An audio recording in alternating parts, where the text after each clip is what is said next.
Program is the fourth book by the author who's speaking this evening, Lost Restaurants of Detroit. While some restaurants come and go with little fanfare, others are dearly missed and never forgotten. For instance, in 1962, patrons of Detroit's Caucus Club were among the first to hear the voice of 18-year-old Barbra Streisand. And before Stouffer's launched its frozen food empire, all of us from this area would remember the Stouffers at Eastland, which included a room called the Point Room. Another one that comes to mind is the Machus Red Fox on Telegraph, which was the last place that Jimmy Hoffa was seen, and not necessarily a good story. And through stories and recipes, almost lost to time, the author talks about the history of Detroit's fine dining, ethnic eateries, and everything in between. Tonight's speaker is Paul Vachon, Detroit native. Wears several hats. He's an author, independent freelance writer, public speaker, and photographer. After working in the business world for 20 years, he launched a solo writing career in 2008, his favorite topic being Detroit history. Tonight's topic is his fourth book that explores the Motor City's past. He has three of them for sale here tonight. His other books are Forgotten Detroit, South Oakland County, and Legendary Locals of Detroit. Mr. Vachon has also written many articles and pieces for various publications, including Avalon Travel, the History Channel magazine, Crane's Detroit Business, Our Detroit, and Michigan History. He earned a bachelor's degree from Sacred Heart Seminary in Detroit. Mr. Vachon and his wife Cheryl, who's with us, have been married for over 30 years and have a son, Evan. They live in your parents' house in Oak Park, so wonderful. And one last thing, when I called Paul to set this up, I said, do you know Conrad Vachon? Conrad Vachon was my English teacher at Notre Dame High School. He later on became principal, and you said that was your uncle. Yes. And I admitted that in 4 years at Notre Dame High School, I was only thrown out of a class once. I fell asleep in his English class. As River said, Mr. Skinner, and I came towards the door, and he walked towards the door and pushed me out, and when class was over, he came back and got my books, and we never talked about it again. I never fell asleep again. Anyway, Conrad Vachon was his uncle. So, yeah. Paul Vachon, let's go ahead.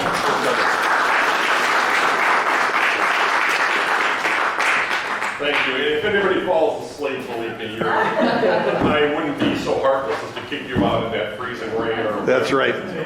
But anyways, well, thank you for having me, and thank you for the wonderful introduction, Mike. As Mike was saying, for the last several years, have been a freelance writer and author. I actually started writing a book for some reason. Usually writers start out small with articles and things like that. For some reason, I did it the other way around. And Forgotten Detroit, which is one of it's stories about the city that are a little under the radar, lesser known stories, if you will. That was my first book, and it was really my first paid writing assignment too, believe it or not. So that's, and after that I segued into a lot of articles and stuff, but I stayed with books too in Detroit history. And a couple of years ago, I got a call from the publisher. Well, it's the History Press, which is a sister company to Arcadia, and they asked me to do this book on restaurants of Detroit, lost restaurants that aren't around anymore. It's part of a series because they've commissioned similar books in other cities. And I was a little hesitant at first because I had never written anything that was in any way food related. So I thought about it for a little bit, and I thought, well, let's try something new. So I accepted the idea, and it kind of was still a lot of work, but a little easier to produce than perhaps I expected. And what I'm going to do today is I have a PowerPoint presentation. I have some slides that are show you pictures of some of the places that are defunct. There are places in the book that are still operating, but the slide presentation is all places that are no longer around. And I have some interesting stories and so forth associated with them to tell you. Some of the stories aren't really food related too, which is kind of cool. So, but anyways, to get started, there we go. We got it? Oh, point towards the projector, towards the computer. For some reason. Is it turned on already? You tried it earlier, it worked. That's my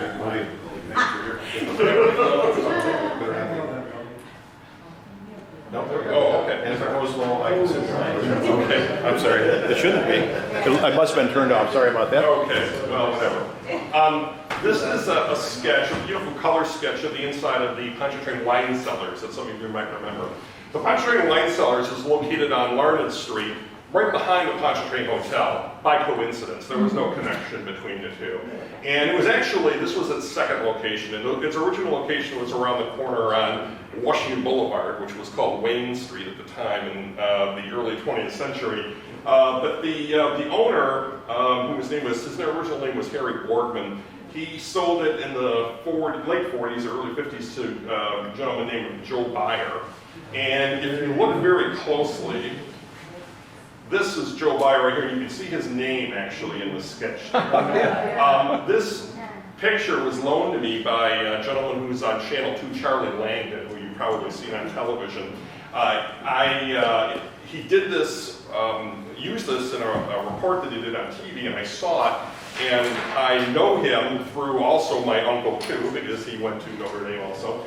And I called him and asked him if I could borrow it, and he said sure. So but he had it hanging in his house, and I scanned it and then of course returned it to him. But it's really neat the way it shows the intimacy and the closeness of the dining room there. Of course, because of the name, you know, it was a place where wine certainly carried the day.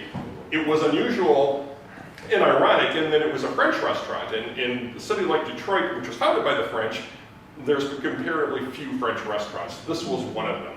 And when it closed, it kind of closed at the nadir of the decline of downtown Detroit back in the late 90s when you know, people were leaving, businesses were leaving, and there was really little customer base anymore. And I know that when he closed it, he kind of really broke his heart, but he had to do it. What's neat though is that the building that it was in, which is a very, very old, I think it's almost a Civil War era building, is still there. And right next door to it is the old fire department headquarters. And that building has been made into a boutique hotel called the Foundation Hotel. The two buildings share a common wall. And when they did the renovation, they cut an archway in, and what was the dining room here is an extension of the hotel lobby now. Yeah, and then there were 2 floors above that, and those floors also linked into the fire department building, and those are hotel rooms up there right now too. Are the decorations still in the restaurant though? I don't think so. Okay. No. Oh, you wouldn't. Is that where cold duck was invented? It is. I was just going to say that. Yes, it is. Back in the late 30s, Borkman, he took. It was actually an old German custom that was revived, where you would take champagne and leftover wine and kind of mix them together and then chill it, and that was called cold duck. And yeah, and that's where it was. That's where it was invented. It became kind of I think it was a fad for a long time, maybe up into the 70s or so. You don't really hear too much about it. It was wonderful, and you took it with escargot. Escargot? There you go. This is the original Joemuirs, and I say that because there's 2 of them. Yeah. And Joemuirs, of course, was the place for seafood. It was almost started as an accident. Because when Joemuir, who is living today, is Joemuir III, when his grandfather started the original, it was an oyster bar. He started it because his first business in there, he had inherited the building from his father-in-law. He started a cigar factory. And during the 20s, for some reason, the cigar business just went down, and he had to think of something else, so he started an oyster bar. And it opened up one day before the 1929 stock market crash. So but nonetheless, it persevered. And I wanted to read one passage from the text of the book here because I think it's kind of neat. Is that Joemuir, and this is Joemuir III, was quoted during a 2011 interview with the Detroit Metro Times. He said, in the old days, people would make engineering drawings on tablecloths, write contracts on placemats. I witnessed the incorporation of a law firm. I had everything happen from engagements to marriages to divorces, from food choking to death, just about everything except childbirth. So it shows you what a fixture in the community the place was. It really was amazing. I said earlier that all the restaurants here in the presentation are places that are closed. There's one exception, and that's the very next slide. Oh, towards the computer. Oh, it's, I don't Yeah, I know. It's hard. I was going to do it again. Where is the original one? Oh, that was on Gratiot. Yeah, Oh, I'm sorry, it was on Gratiot around Orleans. Yes. Yeah. All right, fine. should be working. We don't go on Friday. All the priests. Right There we go. Just tell me when to advance, sorry. Yes, oh, I don't know yeah, why we're having a problem. I'll have to replace those batteries, excuse me. yeah. This is, now back in the, about 10 years ago or so, when downtown dining was just starting to come back, Joe Bucari, who's the head of the Andiamo dining group, he approached Joemuirs and had the idea of reviving the brand, reviving the name, because he wanted to start a seafood restaurant. And Muir was hesitant at first, but he kind of kept on him, and they decided to do it. And this is in the Renaissance Center. If you walk into the hotel entrance on the western corner of the Renaissance Center, right after you walk into the hotel and you turn to the right, that's right where this is, right here. And it's got a beautiful view of the river. I haven't eaten there myself, but I have been inside of it. And it's just a great, great, stunning place. The bar was designed in a circular pattern, which mimics the bar in the original restaurant too. Many of the menu items are the same, but it has been updated for the, for the current times. But it's, if you notice right there, it says Joemuirs Seafood, established 1929. So that's kind of cool. But so they kept that there too. But and Joemuirs himself is the consultant on the menu. He doesn't live. He lives up north. He's retired now. But he does have a hand in developing the menu. So. Okay, this is Little Herons. I'm sure many of you Eastsiders know Little Herons. I thought it was a pancake house now. It is. Yeah, that's right. No, I'm kidding. It's actually, it was built as called the Alexander Shane House. Yeah. And it was a private residence when it was first built in the mid-19th century. And after a number, it was added on to, and then for a long, long time too, up through maybe 1910 or so, it was a fraternity house for the University of Detroit. And eventually it became a restaurant that was featured, that was a very continental menu. And it changed hands a couple of times, but the owner who had it back in, up to about the 80s, his name was Diamond Phillips, and that was his name. And he was very, he loved the place. He even had a little newspaper that used to come out every month too. It would go to patrons and it would give them updates about his travels and new things he was going to try on the menu and so forth. Well, in the early 60s, he was doing some renovation on the building, and he opened up one wall, and inside the wall, he found a little packet of turns out of letters, and he started reading it. Turns out they were, he didn't know who, from whom or to whom, but they were love letters of a very intimate nature. And he felt guilty for having read them, so he decided, therefore, to burn them, which he did. So that was it. Now, back in the early 90s, Anita Baker, the singer Anita Baker, and her husband bought it. It just closed. Their first stated intention was to make it into a recording studio. Well, then they said they were going to make it into some unspecified, exciting development. And then they said that in order to do their unspecified, exciting development, it would require the demolition of the building. Well, of course, historical preservationists got all up in arms about that. They tried to prevent it. They went to court. Ultimately, she prevailed. However, the preservationists did get an injunction staying that decision pending an appeal.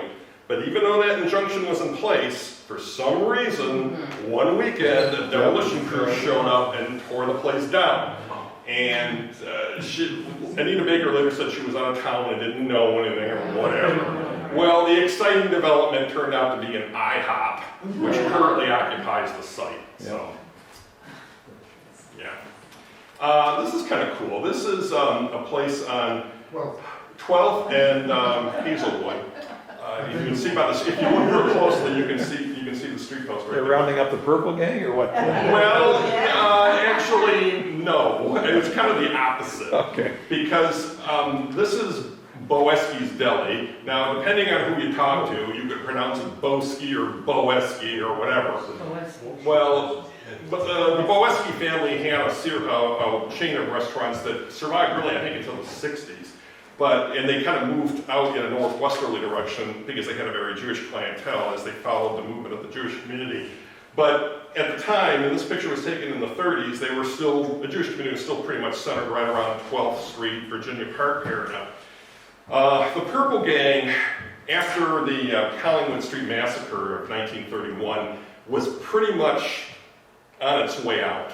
However, they still had a hand in organized crimes, and especially in 33 when Prohibition went out, that weakened them even further. But there were still vestiges of it. And for the most part, the Purple Gang stayed out of the way of the Italian mob, which dominated the east side for the most part, except for one person. There was a guy in the Purple Gang by the name of Harry Millman, and he got into their stuff a lot, the Italians.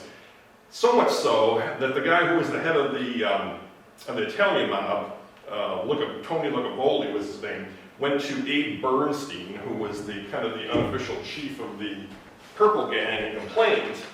And Bernstein unceremoniously said, well, I don't care, if you don't like him, kill him. So they stalked him for several days, and they tried to plant a bomb underneath his car, but his valet started the car and exploded and killed the valet. So finally they hire a hitman from New York to come in, and they kind of cased him out for a couple days, and then late on a Saturday, or actually early on a Sunday morning, they found him at Boeskys Deli at 12th and Hazelwood, and he was standing at the bar, and they kind of came up from behind him and just unloaded their machine guns, so to speak. And the crowd that you see here, this is people milling in the street right afterwards because of the, police. You can see a cop right there and so forth, right there. And that's basically the story of that. And I think that is probably the very, very last gasp of the Purple Gang. So. Is the Hebrew, does that say delicatessen? It says delicatessen. I'm not sure what it says in Hebrew Okay. here. Kosher. It says kosher. Kosher. Of course, okay. Yeah. Interesting. Yeah, no, it looks, there's too few characters. Too few characters, you're right. But yeah, and by the way too, if you go to a deli anywhere today, you're almost guaranteed not to see Hebrew writing on a window or awning or whatever. You just don't see it anymore. Yeah. So, but that was kind of the thing at the I time. remember Ivan was an heir to that. Pardon me? Ivan Boesky was the heir. That's to correct, that. yeah, he is related to them, so, yeah. So, okay. Oops, sorry, back one. Okay, this is the Grecian Gardens in I think- Greektown. Yep. Now, the There we go. Grecian Gardens was, this picture is a little deceptive because the dining room is actually smaller than this picture seems to imply. This is looking out towards the window and towards the street. The Grecian Gardens was, as far as menu was concerned, similar to many other Greek restaurants in Greektown. Of course, back then, Greektown was a lot more Greek than it is now. You had, your saganaki, your pastizio, your stuffed grape leaves, etc., etc. But the Grecian Gardens was different in one respect, and that is that they had an owner who used to like to run after-hours drinking in his back room, and he thought it was profitable, and there were some members of the Detroit Lions who were kind of his regular clients. And he also had 2 books back there too, and they were the thick books with the names of bribable Detroit police officers. And eventually, around 62, it was in 62, there was a very high-level investigation in the DPD, and they busted the place. But there were several NFL members who were actually disciplined for that. I think Alex Karras was one of them. I think he was. He got suspended for Surprise. Yeah. So, okay. And this shows you Greektown right around the same time, but an outside shot. And I like this because you can look down the street, you can see it's one way as it is today too. But the period signs here are interesting. Grecian Gardens is right here, and then you have Hella's, and that building isn't there anymore, unfortunately. But then you see some of the other competing places. And if you look there today, of course, it's much more. I don't know what to say. It's much more pop culture or something. Exactly. So, but the thing I do like about it, if you go there today, you can still see a lot of this very classic architecture there too. Much of it's still visible. And it's nice because Greektown, even though it's not as Greek as it used to be, still does have somewhat of a Greek character to it. And I like I like the, I like the appeal of it and so forth. And if you ever had visitors coming in from out of town, it's a nice place to take them, so. Okay. Yep. Okay, now, here's my favorite place. Don't get it. This is also one place that's still operating too. This is the sign outside the original Buddies located at 6 Mile and Conan on the east side. And the original Buddies, which is still operating, was a bar at one time. In fact, actually it was a blind pig because it actually started during Prohibition. And then eventually it became a legitimate bar after Prohibition was repealed. And then it changed hands, and then all of a sudden the guy who was the owner of it, he lived there too with his family. He had a woman who was a cook who was from Sicily. And they're known for a certain type of deep dish pizza in Sicily. And he asked his cook if she would come up with something, with an idea, and she did. And that's basically the same recipe that they have that survives today. And it was a big hit there for many, many years. It was kind of a local watering hole of the community because the neighborhood at the time was a very Italian neighborhood. And you would have a lot of these elderly Italian men that would come in, and they were from Italy, and they had a lot of these card games in their heads, and they would play cards with each other, and a lot of times one would think that someone was cheating them, and then we start having these loud arguments in Italian and everything. So they added on to the bar and created a separate card room for them, so the other patrons weren't offended.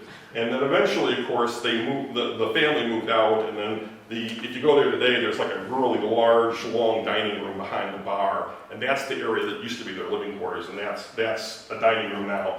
And then they even added another room onto the north side of the building too, and it adjoins the bocce ball courts they have there. That's the only Buddies restaurant where they actually have bocce ball. They still had an outdoor bocce ball in Dearborn. They closed. They did close that one. Yeah, Okay. they tried it in Dearborn. Okay. They It didn't work out. So Okay. it's the only one that yeah. Interesting. So, Huh. yeah.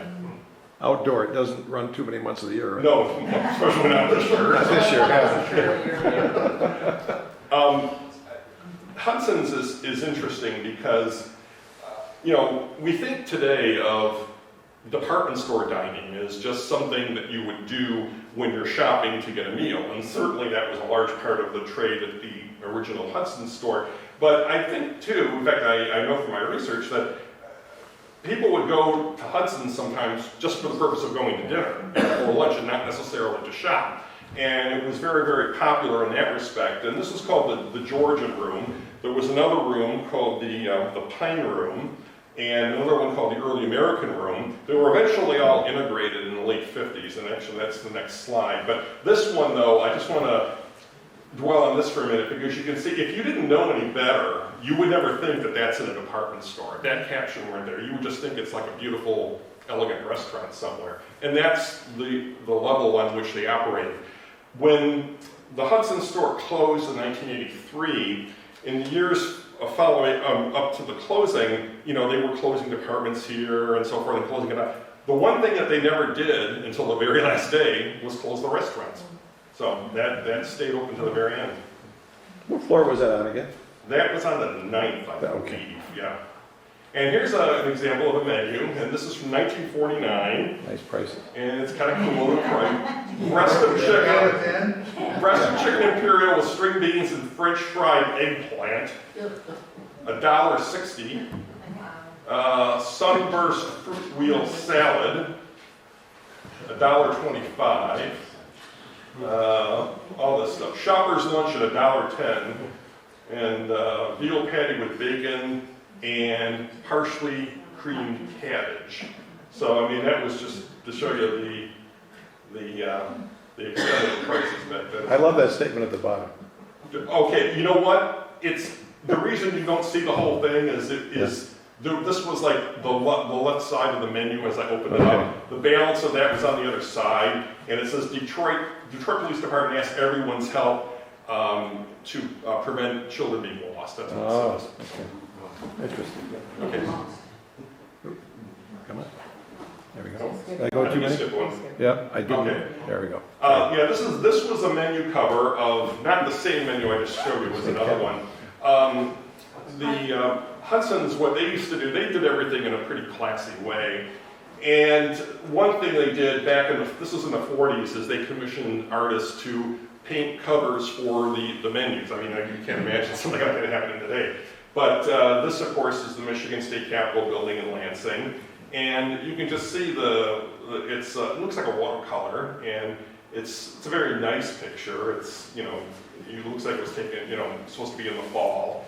And it's just, it's nice because it shows you the extent to which they view themselves as a corporate citizen and a strong commitment to the state of Michigan.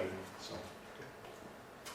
Now, this gentleman was a guy by the name of, and I always have a hard time pronouncing his last name.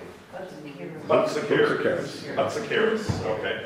Hudsons. Yeah, he started the original Lindell AC. Now, Lindell AC, of course, stands for Athletic Club. The bar that he's standing in front of was the original location of it, but at the time this picture was taken, it was just a regular bar. And he didn't transfer it into what we now would call a sports bar with a lot of sports memorabilia hanging up there until several years after this was taken, when it was suggested to him by someone whose name should be familiar to you, and that was former Detroit Tiger manager Billy Martin, because he was a personal friend of Jimmy's. And he was a little skeptical when he first got the idea, but he said, you know what, I'll try it. It was an instant hit. And basically, just about any sports bar today owes its origin to this. It was real popular, of course, several years after, when the exit ramp to the Lodge Freeway went through, right around Bagley there, is when this building had to go. And they moved, of course, to the building that you might be familiar with, down on Cass, right around Michigan. Is that where it was? Yeah.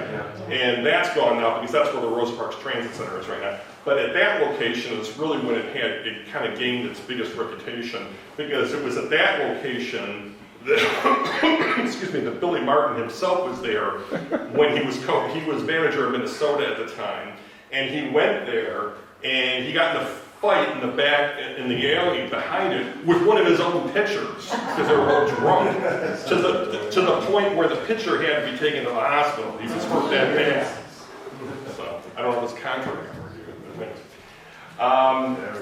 Yeah, this is Tommy's Bar. Now, this building is one of the oldest buildings in the city. It's been modified several times, but this building was actually built, believe it or not, before the Civil War. This was built in the 1840s. It's interesting because it has a very multi-layered history. During maybe 10 years ago, the archaeology department from Wayne State went in there and they did some research because they had evidence that the place was a speakeasy during Prohibition, but in a basement area, and they were going to try to find a secret hidden entrance. And it turns out it was, and it turns out it wasn't just any old speakeasy, because there were hundreds of them across the city. But this one was actually frequented by the members of the Purple Gang. And the reason this place was frequented by them is because of its highly strategic location. This is, you can't see it, but just beyond here is where Joe Louis Arena is. And so it's very, very close to the river. And during Prohibition, there was a subgroup of the Purple Gang, and they had a couple different names. One of them was the 3rd Street Gang, because this is 3rd Street. The name that I've heard most often referred to them is the Little Jewish Navy. And they were called that because they were boat owners, these guys. And they would go across the river to Windsor, usually to the Hiram Walker Distillery. And the way it would work there is, because of their laws, they would pull up and they would procure the spirits, and they have to ask them by Canadian law, where are you going? And they would say something ridiculous like Cuba or something like that. They never did damn well they were going across the river. So, but they would ferry it across the river, usually under cover of dark, and then they would have a cruise of the regular Purples picking it up there. So this allowed them to keep a very close eye on the situation. Now, it was a successful cooperative event for a while, until all of a sudden in 1931, the members of the Navy decided that they wanted to break off and form their own completely independent syndicate. Well, the other purple members didn't take too kindly to that. So they had a bunch of and then all of a sudden the purples invite the other guys to a apartment on Collingwood Street on the west side, which is in the old Jewish neighborhood. And they're supposedly going to conduct a little peace song or something like that. Well, they get there, and then all of a sudden, as soon as they get there, they make a little bit of small talk, and then there's a car parked down on the street, and the guy who's standing, the engine's running, and the guy who's in the car hits the gas and revs up the engine. And the sound of the revving engine was a signal for the other guys to take their guns and shoot the Navy guys, which they did. And after they did that, they ran out, they took the guns, they dropped them in a bucket of green paint that was in the kitchen of the apartment, you know, to get rid of the fingerprints. And they ran down a back stairway into the alley. As they were running, there was a young woman there who was just passing by who happened to see them. And they didn't do anything. There was a car there. They had a getaway car stashed there. So they got in there and took off. Well, the young woman later identified them. And they all went to prison for life. And that was the first chink in their armor. Because prior to that, during the 20s, the Purple Gang, they were tough, let me tell you. I mean, they were kind of like cowboys. They were extremely tough, but they were also extremely stupid because they did a lot of really dumb things. But they were mean. So. Oh, go back. Go back. All right, my wife wanted me to tell you this item. Tiny's Bar is also, because it's popular there today. Oh, just one other thing too. During the experts from Wayne State, they did find on the north side, pretty much where those cars are right now, they found and excavated out there was a stairway and it went right around the corner, and then underground it went into the basement of the building there, and that tunnel doesn't appear on city maps anywhere. So they pretty much confirmed that it was a Purple Gang speakeasy. But completely in addition to that, the building, as you can see, it still operates today. And the main dining room, the level, it was an Italian restaurant during Prohibition as a cover. But the building has had rumors attributed to it of paranormal events. Personally, I don't believe in that stuff. A lot of people do. But the guy who owns it today, and his name is Tommy, although that's just a coincidence, he bought it from another guy named Tommy. He told me a story because I went there to visit him, and he was saying that in the basement, where he does a lot of storage, he partitioned it off, and to get from, there's a wall with a door, you have to get through the door to get to another room. And he went down there one night to get some beer to take upstairs. And even though the door was unlocked, he, went to open it and the door wouldn't open. So he leans against it, puts his weight against it, tries to give as much pressure as he can, and then all of a sudden, it gave way and it just kind of fell in the room. And as soon as that happened, even though it was in the summer, this big gust of cold air comes about him, and he was kind of freaked out. And then the same thing happened sometime later, but this time it wasn't cold air that came over. It felt like there were ants crawling all over. So, and then there was another story about a tradesman, electrician one night, who was doing some work in the building, and he went outside just to take a break and smoke a cigarette or something. And there's an alley right there. 4th Street Presbyterian Church is right on the other side. And he supposedly saw a man dressed in white with a white overcoat and a white fedora and dark glasses walking towards him. And he thought it was a little strange. He took a couple steps towards the stranger, and then all of a sudden the stranger just vanished in the thin air. So.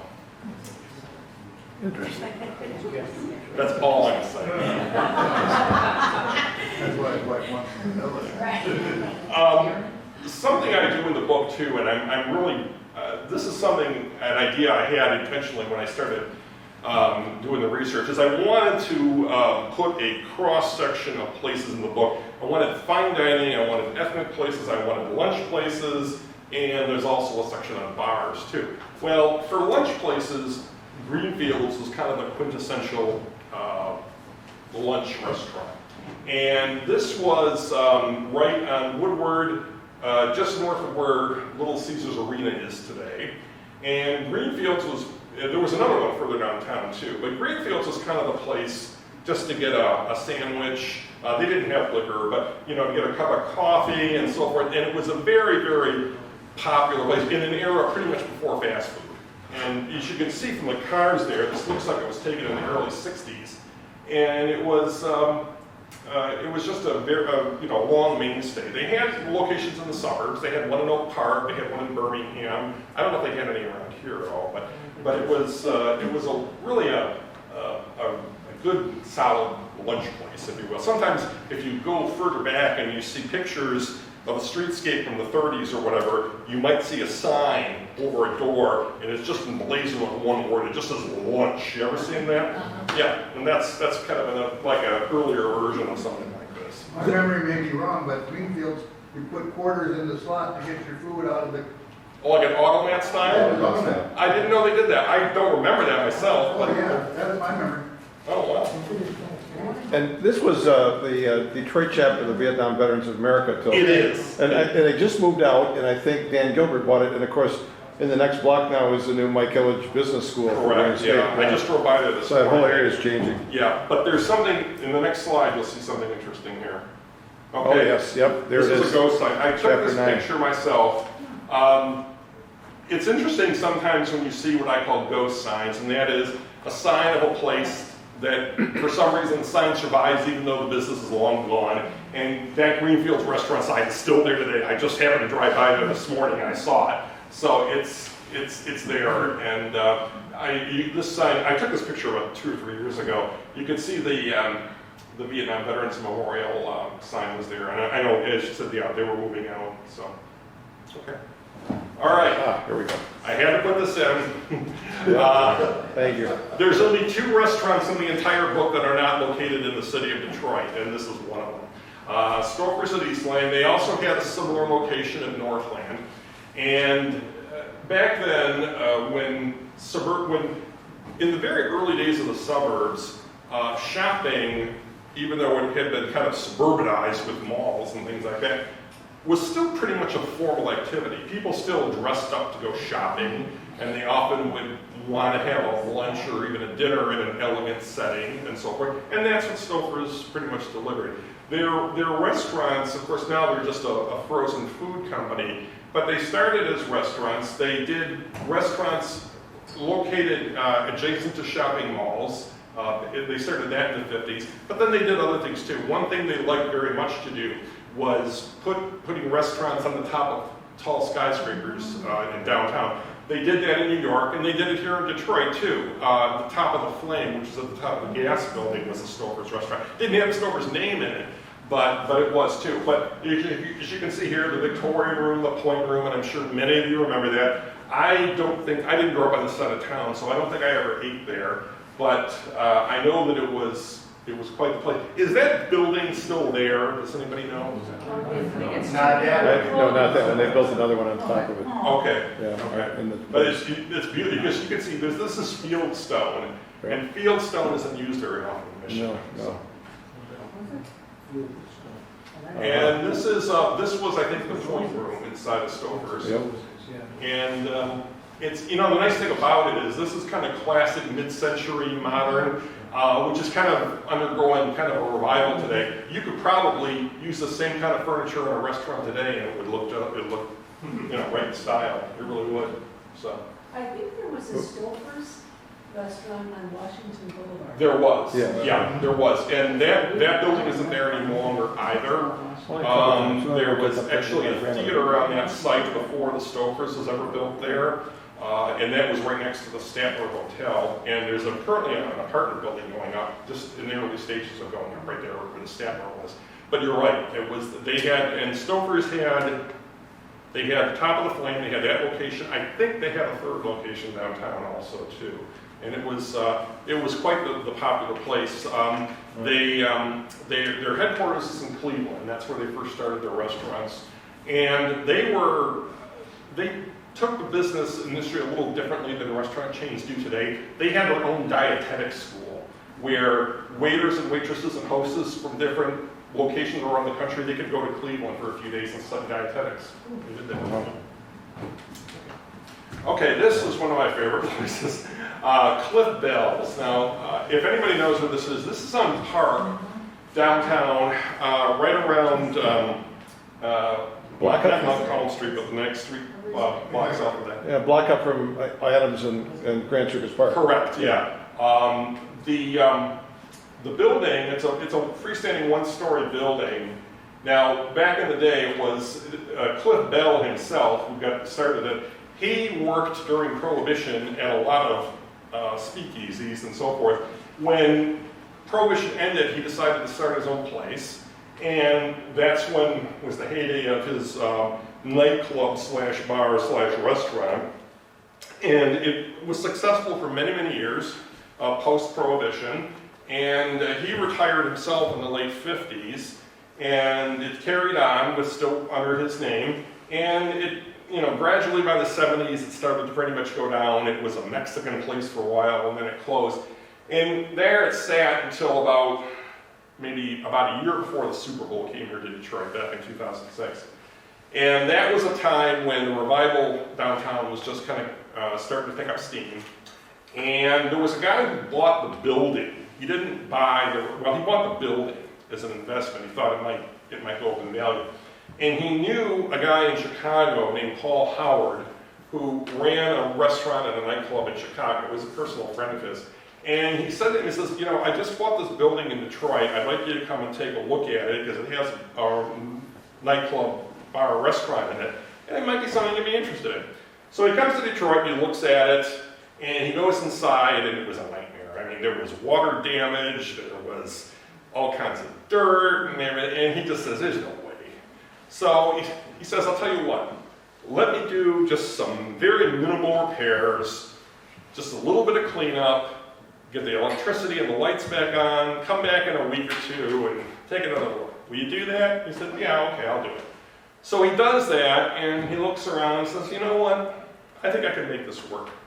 So he got some investors, and he got basically maybe some volunteers too. They helped him out, and it was a lot of sweat equity that went into the place. And by the time the Super Bowl happened, they had just gotten to the point where they really didn't meet all the building codes 100%, but because the Super Bowl was coming, the city let them slide a little bit, and they let them open. So they opened to great success, of course, because there were thousands of people in town.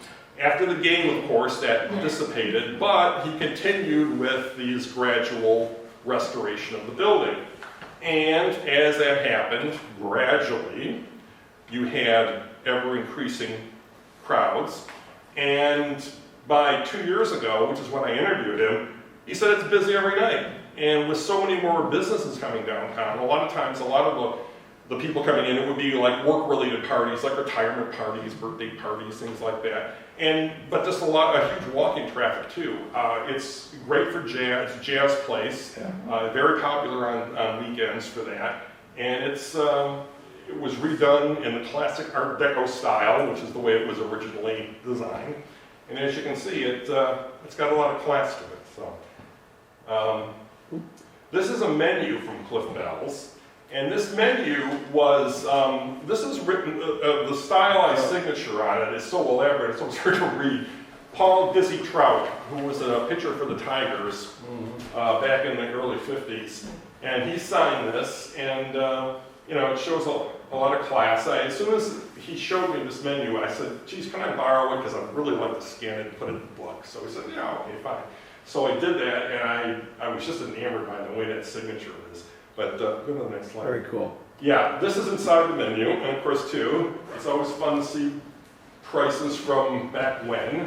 And you've got here grilled Canadian Lake sturgeon steak with lemon butter, $3.15. Beef tenderloin and fresh mushrooms, $2.95. Big special meatloaf with French mushroom sauce, $1.95. And this is dated Thursday, September 7th, 1950. So that gives you an idea. Okay. This is kind of a funny sign.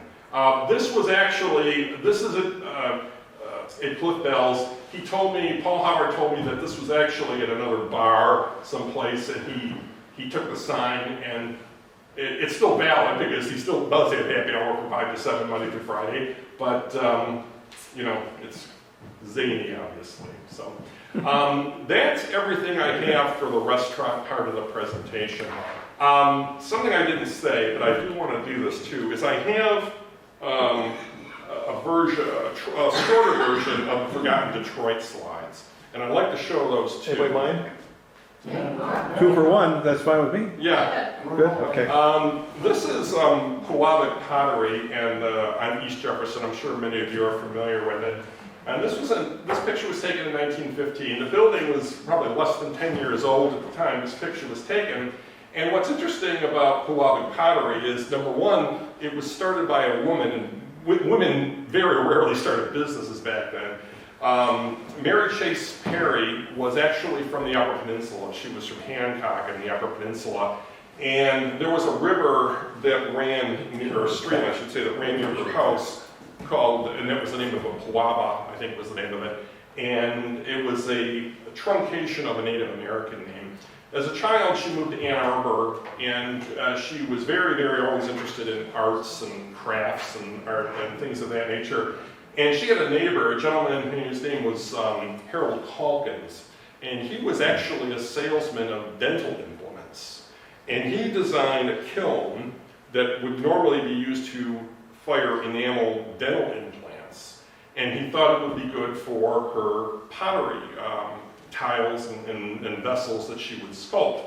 So the two of them came together, and it turns out it worked. And it was called the Revolution Kiln. And they went into business. The first place they started was a small, in a carriage house really on Alfred Street at the Brush Park area. After being in business for a few years, they got a very large order from a department store in Chicago. And it was so big they really needed larger quarters. So they commissioned an architect named William Stratton, or he's known as Buck Stratton, to design and build this building on East Jefferson. And later on, she and Buck Stratton got married. What's really neat is she worked there until she died in 1961 at the age of 95. And right after her death, Michigan State University operated it for about a decade as a nonprofit. After they got out of it, just an independent nonprofit consortium was formed, and they still run it today. What's the neat thing about it is the operations there have never been interrupted. They've operated consistently since day one. And they do pretty much the same thing, but they do it on a nonprofit scale. But there are installations today that are still using the tile architecturally. The Q-line stations on Woodward Avenue have Puwabic tile on them. At the McNamara Terminal at Detroit Airport, they have it as well too. So it has contemporary as well as traditional applications. Almost across the street. Yeah. In fact, you can see it right there. This is the Chauncey Herbert Memorial Gate. The gate was designed in the early 20th century. Chauncey Herbert was a member of the Detroit Board of Water Commissioners for much of the late 19th century. And after he died, his peers wanted to honor him in some way, and they constructed this. At the time, this was kind of the heyday of what was called the City Beautiful movement, which meant that it emphasized large public parks, great works of elaborate public architecture, things of that nature. And this is in the Beaux Arts style, and it's very elaborate, as you can see. Unfortunately, in the early 1970s, it was vandalized. but it's since been restored, which is kind of neat. The only thing is you can't walk up to it because it's fenced off right now from Jefferson. But at the same time too, the entirety of Waterworks Park there, and Waterworks Park at one time was almost like Belle Isle. It had all kinds of family-friendly activities and so forth. Ever since World War II, the park has been off limits to the public because of reasons of homeland security. And certainly in the post 9/11 world, it's not going to change. But.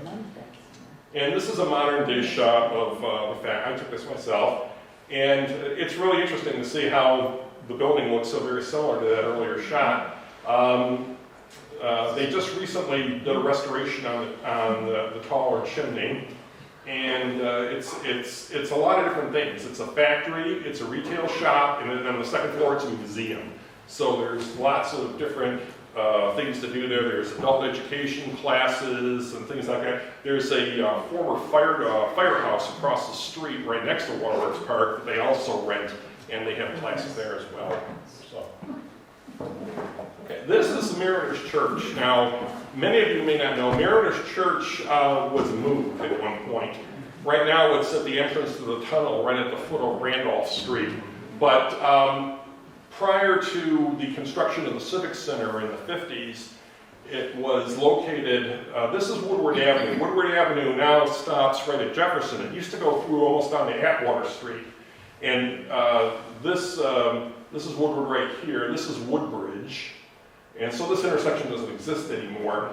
But what's interesting at the time was that, and it's not something you see today, churches were renting out their basement space there to, this was a fruit market, to defray their costs of operation.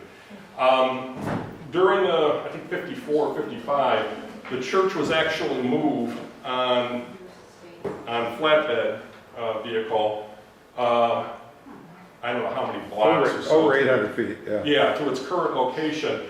If you drive down Jefferson today, right in front of the church, on the side, there's a statue of George Washington.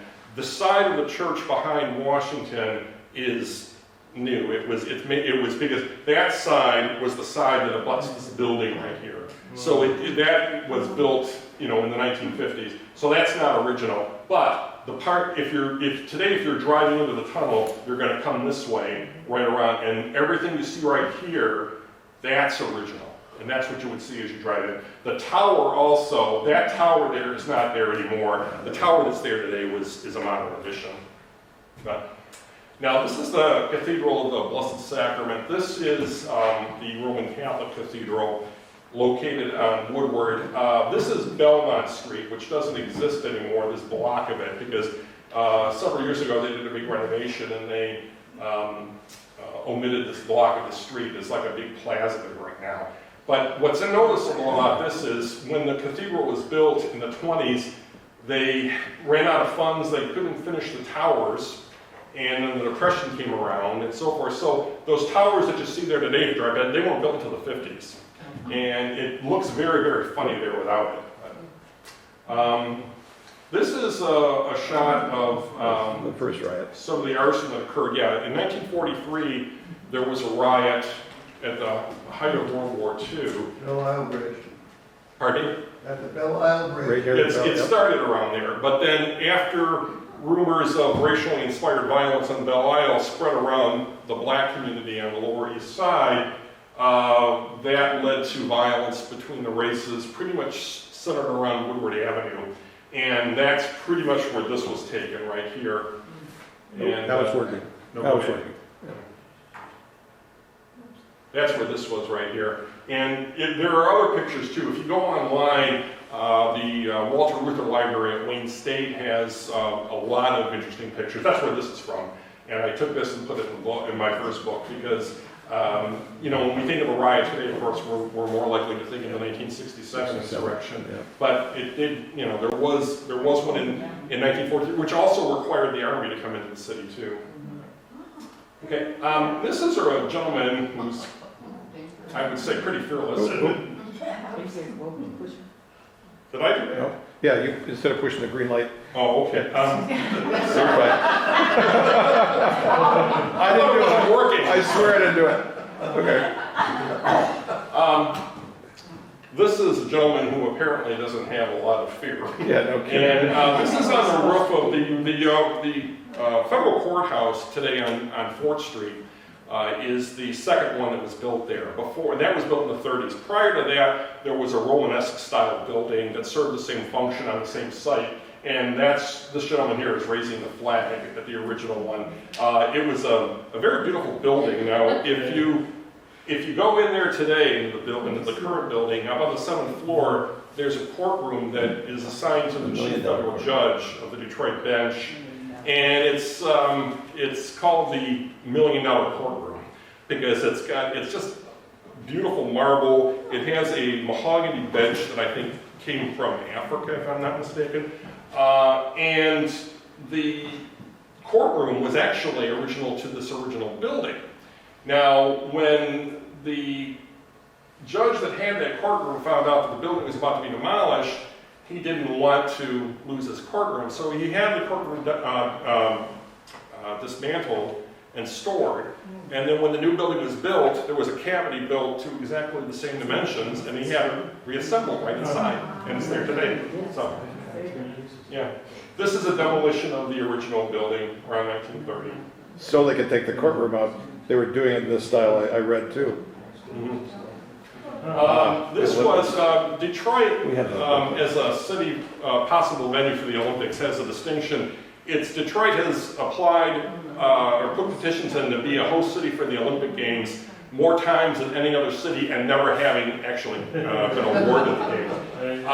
The time that it was done with the greatest standpoint. Yeah. Sorry. That's okay. The time it was done with the greatest gusto was in the early 60s in preparation for the 1968 games, proposing that. And in this picture right here, you see Mayor Kavanaugh and Governor Romney with the gentleman in the middle is Avery Brundage, who was actually from Detroit, and he was the president of the International Olympic Committee at the time. Book they were watching, that was a special supplement to the in 1963 to the Detroit News. I actually saw a copy of it at the Burton Historical Collection. And it has a map in there of where all the Olympic venues would be that should they have been awarded in 1968. And that stadium would have been at U of D. No, that would have that? been at the State Fairgrounds. Oh, State Fairgrounds. That's But right. U of D had the basketball or something, and then At Rouge Callahan. Park. Yeah. Rouge Park had the Olympic swimming pools. That's and correct. It's incredible. Yeah. And the yachting or the rowing was going to be done on the river near Belle Isle. Yep. Boxing was going to be done at Coble Hall. They had almost all the venues set up. Yeah, they were just going to build an Olympic village in the area of Wayne State. And they really had all that. Now, at the time, the U.S. Olympic Committee made a rule that only one U.S. city could represent the United States before the IOC. And there was a bitter competition between Detroit and Los Angeles. Los Angeles I think was the candidate city for the 64 games. They had the games in the 1932, I think. Yeah. And they were kind of arrogant and they thought for sure they would get it right. Well, when Detroit beat them out, the guy who was the mayor of Los Angeles at the time, Sam Gord, he wouldn't even congratulate him. He was so arrogant. But unfortunately, though, when it got to the final IOC vote in Germany, Mexico City got there first and buttonholed a lot of the IOC members, and the rest is history. So, okay, bye. And this is the one I'd like to end on. This is Robert Kennedy campaigning for the presidency on 12th Street in 1968. And what's really interesting here is this is just less than a year after the 67 insurrection, and some of the same buildings are still there. Right here is the Economy Printing Company. It was on the second floor of that building where the Blind Pig was raided that started the riot. And yet instead of seeing all that anger and vandalism that you saw then, just less than a year later, you see the people welcoming Robert Kennedy because he represented hope and he represented a positive change. And if he hadn't been tragically assassinated, I think it's very likely he would have been elected president. So it's a little bit of a summary, but it's a wonderful picture, and I would not put it in the presentation. So. Well, 2 for 1. Thank you. That's it. Thank you so much.